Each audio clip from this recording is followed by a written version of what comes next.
All right, guys, time for legs.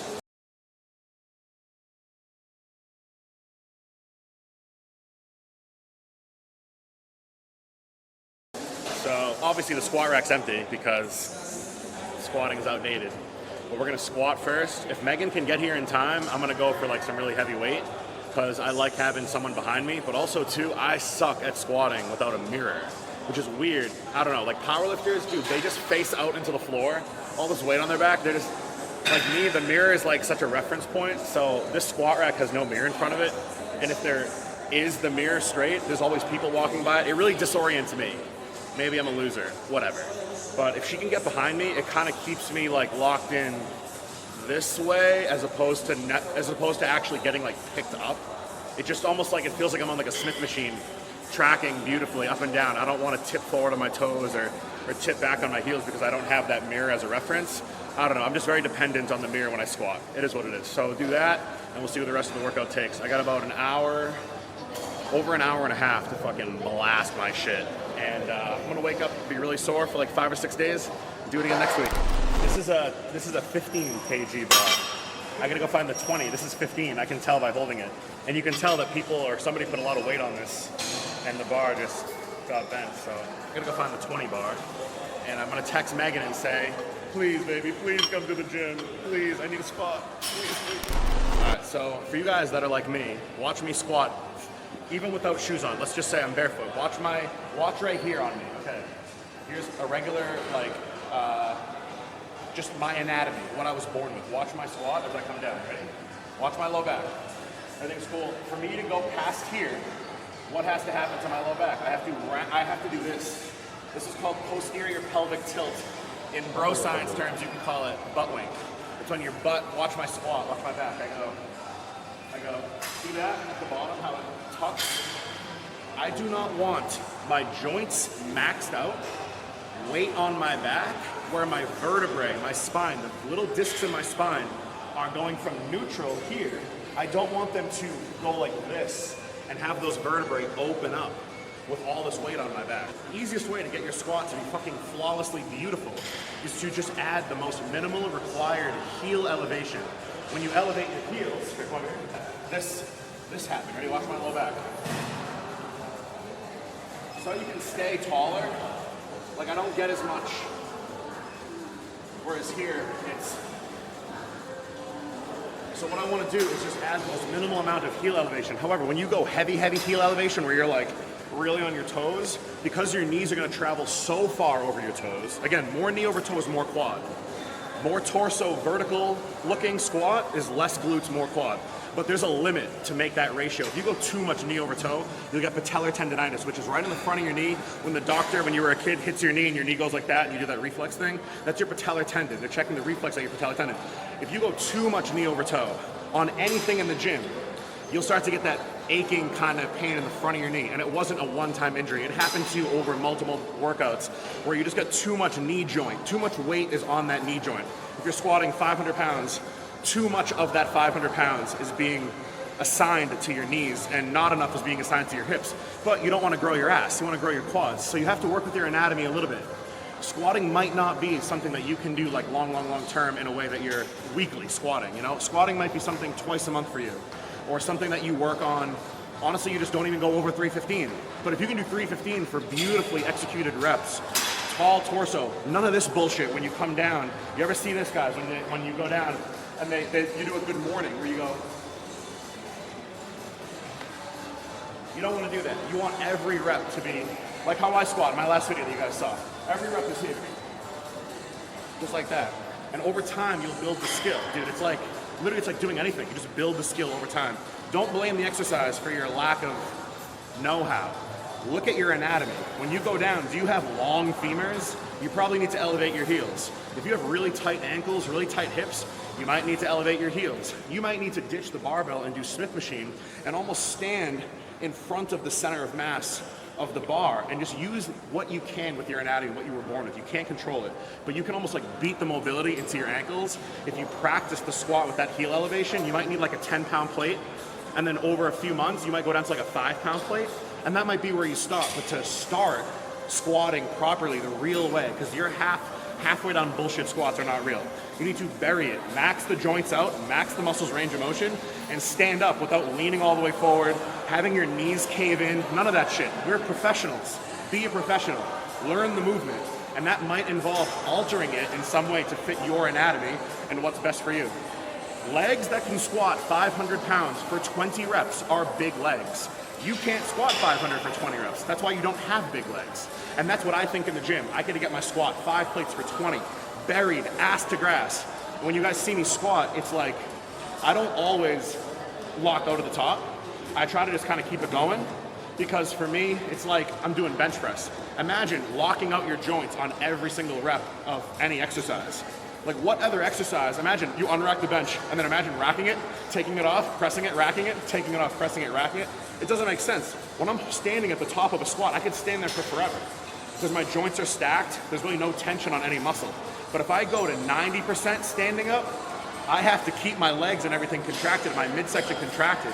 And that lets me just pump out reps. And how I measure my sets and my progress and my progressive overload is I will write in my thing how many reps I'm getting where I can just kind of piston it, and then I'll stop, catch my breath, get another one, catch my breath, get another one, catch my breath. And you're just taking that set to fucking failure. When I see guys send me their workout programs and they have like 20 sets of legs but have no legs, I'm like, you're not training for real. For real, you're not training. Like the serious bodybuilding, you're not doing it. You're going to the gym for fitness. When you do 2 sets of squats to the point that your fucking head's about to explode, like, there's a, hey, you gotta get one more rep. With a gun to your head, you're gonna die, your family's gonna die, you gotta get one more. When you go to that mentality, 1 or 2 sets of squats is so fucking brutal on your muscles and on your nervous system. It's plenty. And then you can leg extension, then you can leg press and hack squat, things like that. But this shit is what builds that base. And yeah, that's my little squatting advertisement, why you should do it. And why you should learn how to do it with your anatomy and be a beginner and then become a master.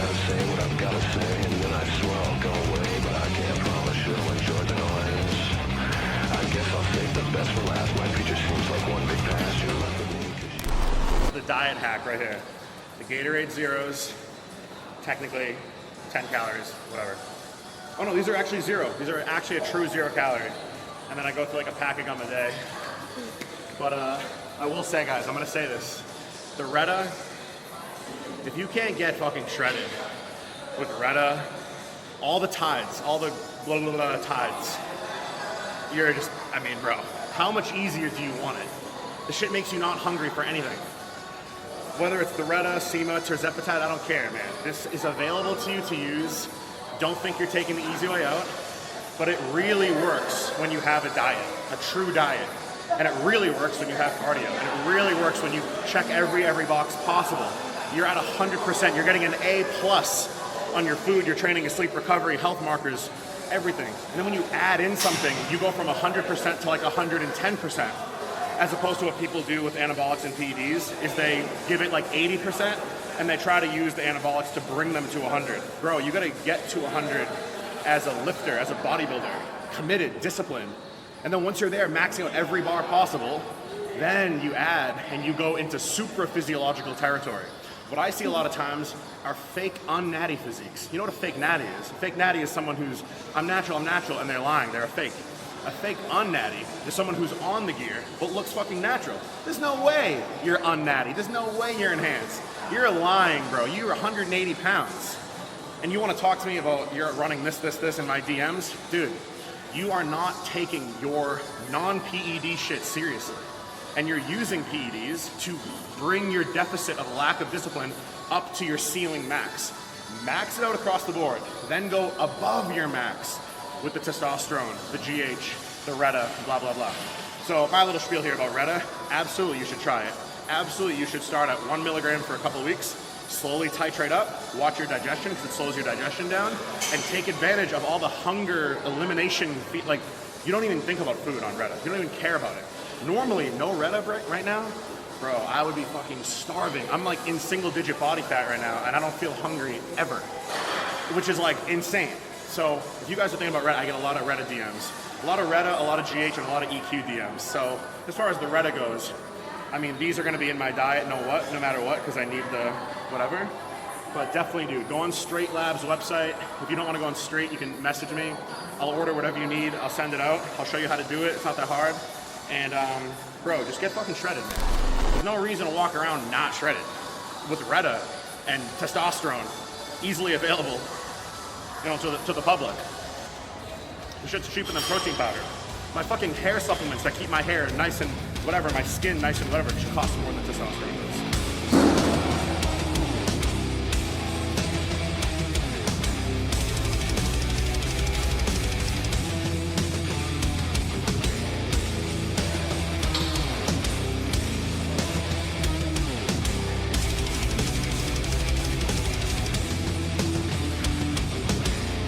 We got 7 monsters today at 7-Eleven. They never have these. And when they do, I don't care, bro. I take the whole freaking, what's it called? Like the whole thing of all of them. I think I got like 7 or 8 today. And she always drinks to here, and I just wait for her to go up to me and go, do you want the rest of this? Of course I do. I freaking love these things. Is 6 plates for a few reps building a lot of muscle for me? I don't know. Do I give a fuck? Nah. Do I think it makes 5 plates and 4 plates and 3 plates lighter overall when I do them without going to 6 plates first? Yes. And when I do 5 and 4 and 3 plates in later workouts without touching 6 plates first, because my nervous system and my body, the whole fucking thing, has felt this. When I don't do it, it's easier. Put on a weight vest and run, and someday take it off. You're gonna go, oh, this is easier. How do you make running easier with your body weight? Just fucking add weight to it. You know, same thing. How do I make 5 plates squatting and 4 plates squatting easier? Do 6 plates. Not every time, but just do it sometimes. How do you make benching, let's say your bench is 2 plates, how do you make benching 2 plates easier? Try 2.5. And then when you don't do 2.5 first and you go to 2 plates for your top set of the day, you're gonna be stronger. It's an investment into later workouts. And also too, I just like challenging myself and like getting that stomach ache anxiety before a squat or a deadlift. That's why I do this too.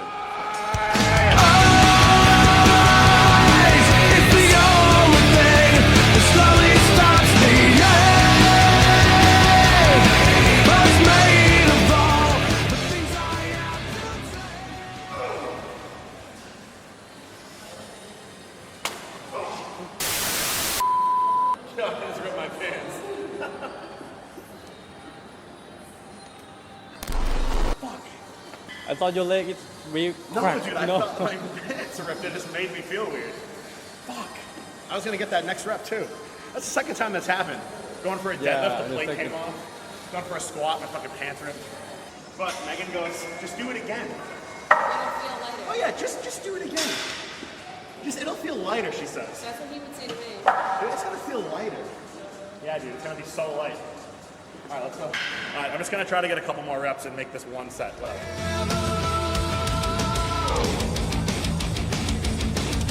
I'm not your devil anymore. Your station is abandoned. Hold you 'cause I know what you've done. Sensation. Yeah, bro. I don't think I've ever hit that weight like that at this low body fat. It's not a PR, but it's like a relative conditioning PR. And if you can PR in some way, bro, you did it. Because results are Results are what? Results are binary. You either get them or you don't. You either got better today or you didn't. And imagine 365 days in a row of you getting better. Wow. Imagine where you'd be. Imagine if in a year from now you had more money coming in. In a year from now you had more muscle. In a year from now you were a little bit leaner. You were better at lifting. You know? All right, let's go to 5. Should I do 5? I think I'm gonna do 5 plates to a 3-plate drop set. That's gonna suck. Yeah, let's go. Inside you can kill me 'cause I'm already inside your sack.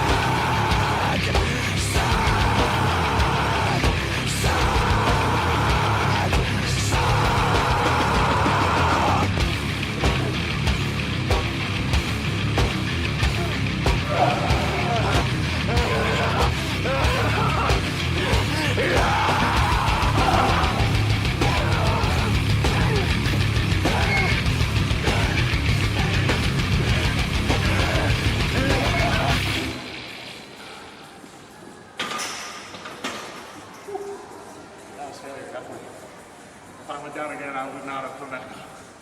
Oh, fuck. Oh. All right, so that's the like bench press of the day. The deadlift, the row of the, oh wait, I can do my drop set. What am I doing? Take it easy, Paul. Too much steroids going to your head. Enemy, show me what you wanna be. I can handle anything, even if I can't handle you. Mentally, either way it better be. Don't you fucking pity me. Get up, get off. What the hell am I saying? I don't know about my level. And sure as hell, take it out. Want somebody step up, step off. Walls, let me fall. Fuck you all. Get a grip, don't let me slide till I drop the ball.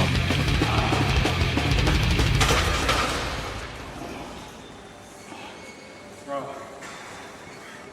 that's that low carb wall where you're like, oh, I got 3, 4 more. 1. Shit. Fuck. My legs are pumped. Pretty good pump. My pumps have gone from like a 10 out of 10 to like an 8, 9 because the glycogen's kind of not really there. And if I do that thing that I do where I go low sodium, I have 8 grams of sodium per day. I measure it out on a scale. So I do like, you know, a third, and then post-workout a third. When I get deep into a diet, I start to mess with it. Still 8 grams a day, but I'll put a little bit on my first chicken and rice meal, and then I'll put a lot, like 4 grams on the second one, pre-workout, with the water and the carbs from the pre-workout meal. I can get like exercise 1 feeling sick, and then exercise 2 onward, the pump kind of goes down. So there's little things you can do to optimize your gym performance without changing your calories. And the sodium is one of them. All right, for you guys that care about leg training, care about getting better at training legs, care about maximizing every set and every rep and every second you're in the gym, optimizing everything.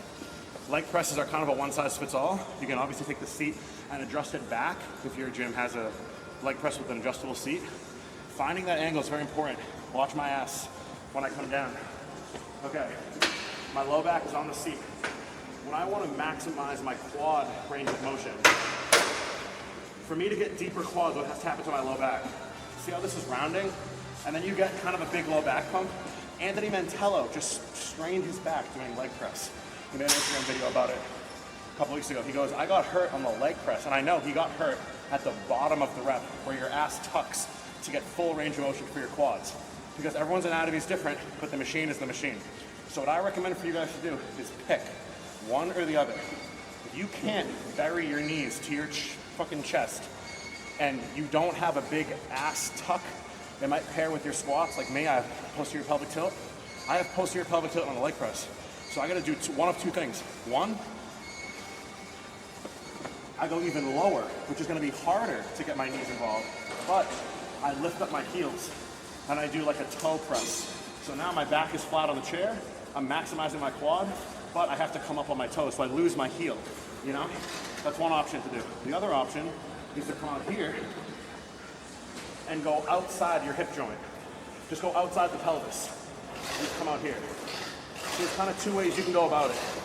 In my opinion, in stopping here, there's not enough knee range of motion where I would say, yeah, dude, your leg press is sufficient. You're gonna grow huge, huge, huge quads by going down halfway. Because you're like, damn, if I go down all the way, my low back gets pumped as fuck because I have to tuck my ass underneath me to get my knees to come to my chest. So what I do sometimes is I'm just right about here. You can't really see it, but my toes are pressing this, and I'll go there. Or when I have sore pumped adductors, which I'm about to do, I go on purpose wide to use my adductors and my hamstrings to be very big helpers and almost take them from an accessory muscle on this movement to like a prime mover with the quads. And with just imagine you have ridiculously pumped adductors and hamstrings. And then imagine going like this with those, like, look at this. You know, I love doing that shit. So I'm gonna do a set there and a set here as a superset. So the first thing I'm gonna do is I'm gonna do 3 sets of leg extension, and then 3 sets of leg press, and back and forth. As you guys saw, I don't have 9 plates on a leg press. You know what I mean? I'm doing a set here, wobbling over there, doing a set there, wobbling back over here, doing a set here, and back and forth. My squatting is done. And then I'm gonna still do the leg press for 6 total sets, but 3 of them are gonna be quad extensions with leg press superset. And then I'm gonna go to adductor with leg press superset, and then finish up with the hamstrings and the rest, you know? I'm not gonna show you guys every single set. I'll show you one of each. This is set 1 of leg extension and leg press superset.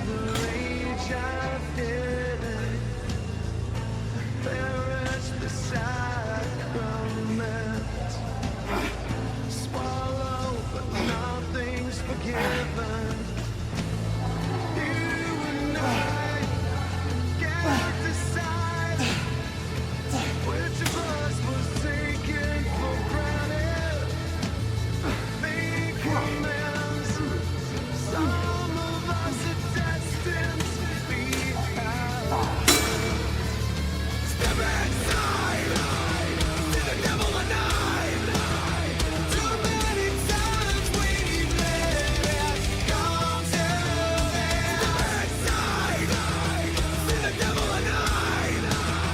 You realize I'm not your devil anymore.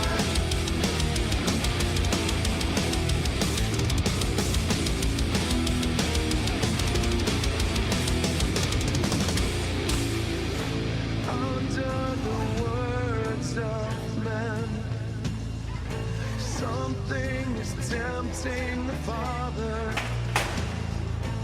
Where is Oh, fuck.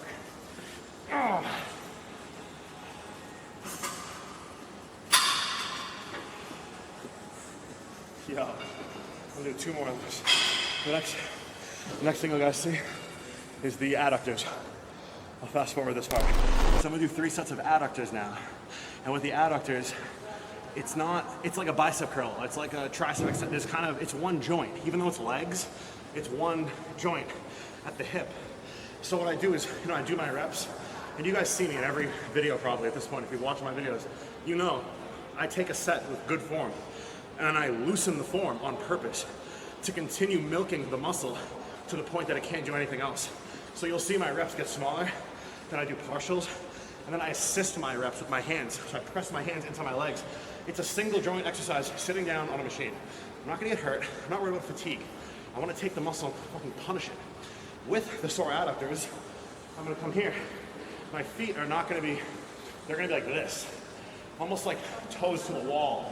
And I wanna have my knees go. As soon as you take your knee outside your pelvis, you get more range of motion because the shape of the bone at the pelvis, your femur is able to travel almost next to your face. When your legs are in front of you, it hits your rib cage, you just can't do it. You get locked right here. Basically, your femur is sitting in the forward part of the joint capsule. But if you're going down on squatting, if you're going down on hack squats, leg press, anything that you're doing like in this capacity, single leg or double leg squatting pattern, and you get a pinch feeling in the front of your hip, just message me, I'll help you fix it.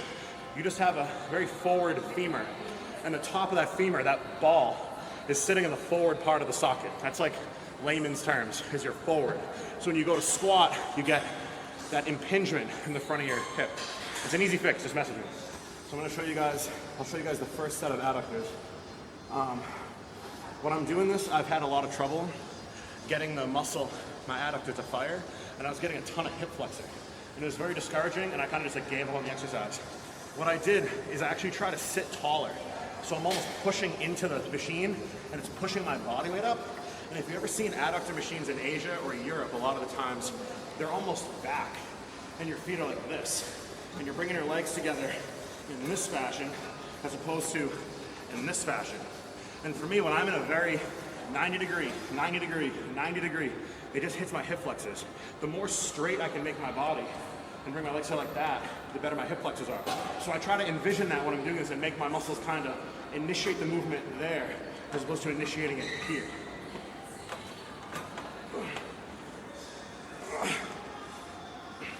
So normally, I could go like this, my ripped pants, I go like, oh my God. More like that. For me though, I get a lot right here. What I want to do is almost, it's just a very slight, I sit like this. And right there, I get deep into that lower leg meat down here. When I sit more forward, it just hits my hip flexors.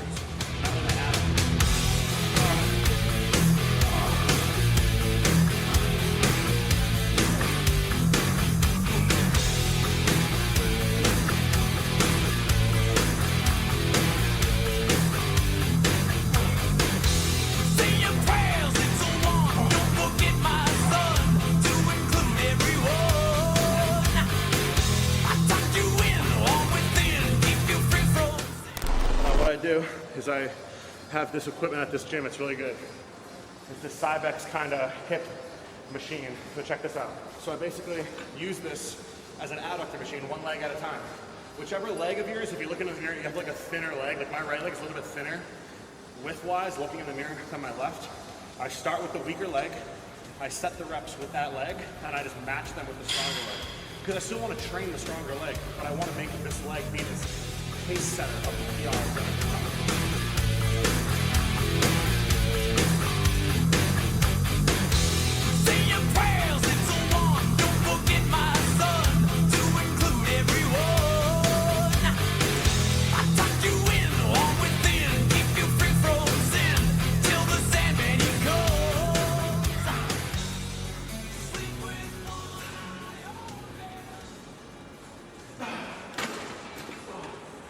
And then do the adductor machine, and now we go into the wide leg press.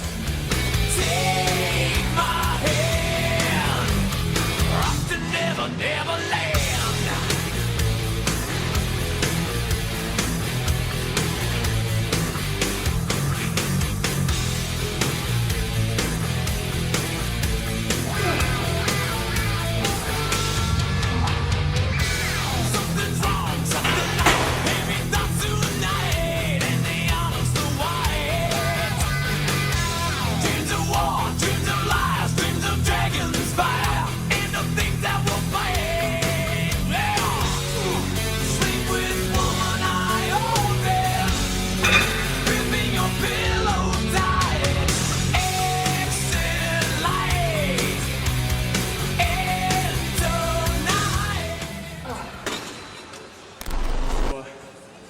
This is what separates, bro. I'm doing it, man. You can do it too. You gotta fucking train hard. And it fucking sucks. But you gotta do it, or else the muscle doesn't grow.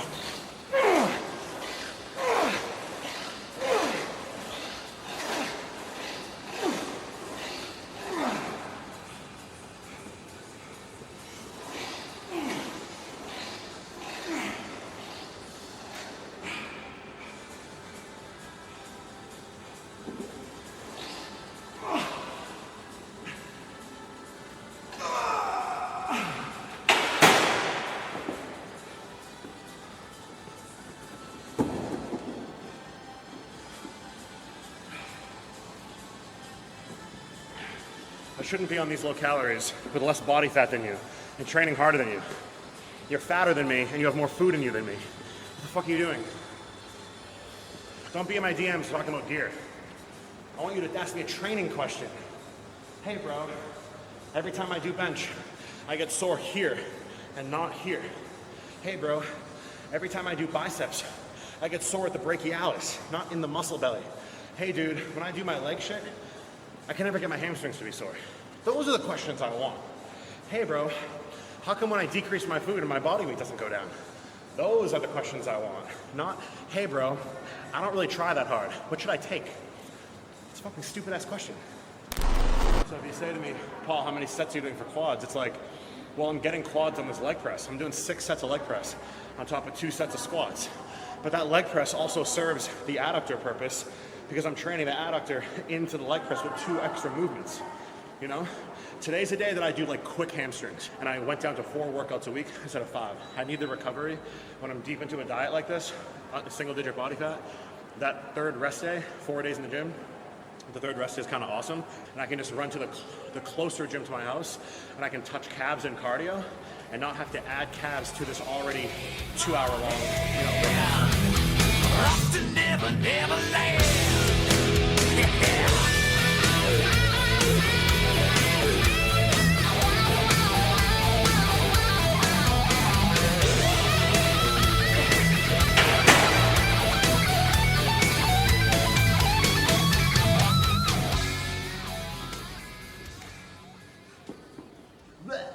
The Michael Scott in the office when he's like,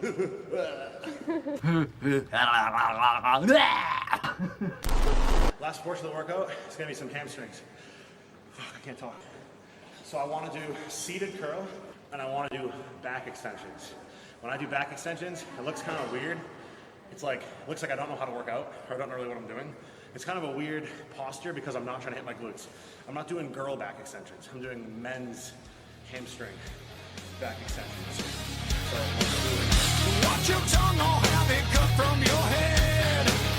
Save your life by keeping whispers unsaid. Children roam the streets, now orphans of war. Bodies hanging in the streets to adore. Royal flames will carve a path in chaos, bringing daylight to the night. Death is riding into town with armor. They come to take all your rights. Hail to the king.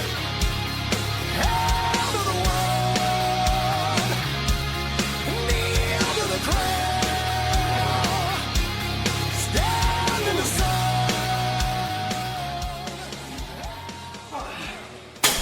this is a kind of an underrated hamstring exercise. If you have your legs locked straight and you come down, you're kind of hinging at the erectors or you're hinging at the glutes. What I do is watch my knees. I kind of bend them. Then my knees are bent and I keep a slight knee bend. And then when I come down, this is all hamstrings. I know it's hard to tell from video, but just try to bend your knees before you even initiate the movement and then add a little bit of weight. Oh, it's killer.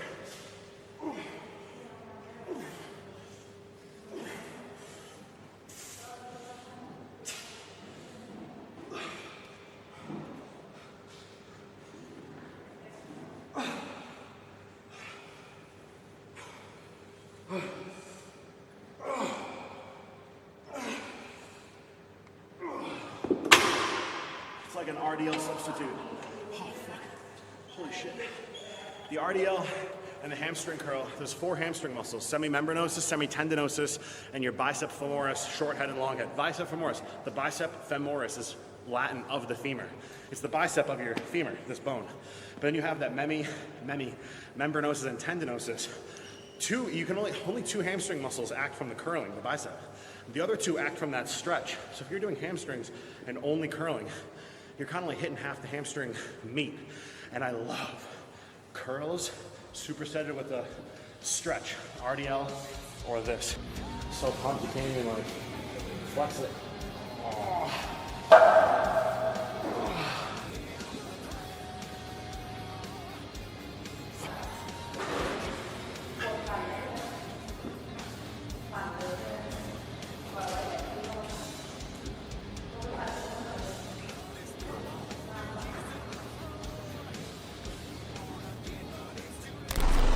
Alright guys, that's gonna do it. Thanks for watching, guys. This video is educational. Legs is a very educational kind of muscle to train. There's a lot of moving parts, a lot of muscle, a lot of joints, a lot of different ways you stay still, the weight moves away from you like a leg press, and then you are the weight like a hack squat or a barbell squat. And there's different ways to go about your pelvis, your knees, everything. So I'm gonna tap into more of that education as the workouts go. Hope you guys enjoy this one. Thanks for all the support. I feel like I was just saying thanks for 20K on Instagram. Now I'm at 30, then it's gonna be, I'm soon gonna be at 40.